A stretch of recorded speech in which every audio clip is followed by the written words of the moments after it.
ఈశాన్య రుతుపవనాల ప్రభావంతో తమిళనాడు రాష్ట్ర వ్యాప్తంగా భారీ వర్షాలు కురుస్తున్నాయి.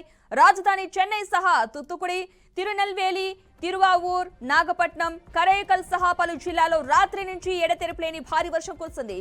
దీంతో లోతట్టు ప్రాంతాలు జలమయమయ్యాయి. భారీ వర్షాల నేపథ్యంలో ప్రభుత్వం అప్రమత్తమైంది.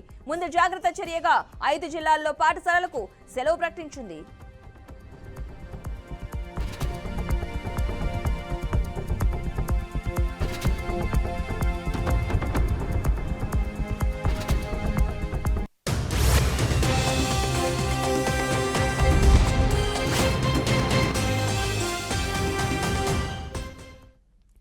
పరిస్థితి తీవ్రత దృష్ట్యా రామనాథపురం, తుత్తుకుడి, తిరునెల్వేలి, తెన్కాసి, తిరువారూరు జిల్లాల్లో ఈ రోజు పాఠశాలలకు సెలవు ప్రకటించారు. మరోవైపు కన్యాకుమారి జిల్లాలోని కన్యాకుమారి, పేచిపరై ప్రాంతాల్లోనూ విద్యా సంస్థలకు అధికారులు సెలవు ప్రకటించారు. కరైకల్లో పాఠశాలలు, కళాశాలను మూసివేశారు. తుత్తుకుడిలో మాత్రం కేవలం స్కూల్స్ కు మాత్రమే సెలవిచ్చారు. కళాశాలలు యథావిధిగా కొనసాగుతున్నాయి. రానున్న 5 రోజులు రాష్ట్ర వ్యాప్తంగా భారీ వర్షాలు కురుస్తాయని భారత వాతావరణ శాఖ అంచనా వేసింది. ఈ మేరకు అలర్ట్ ప్రకటించింది.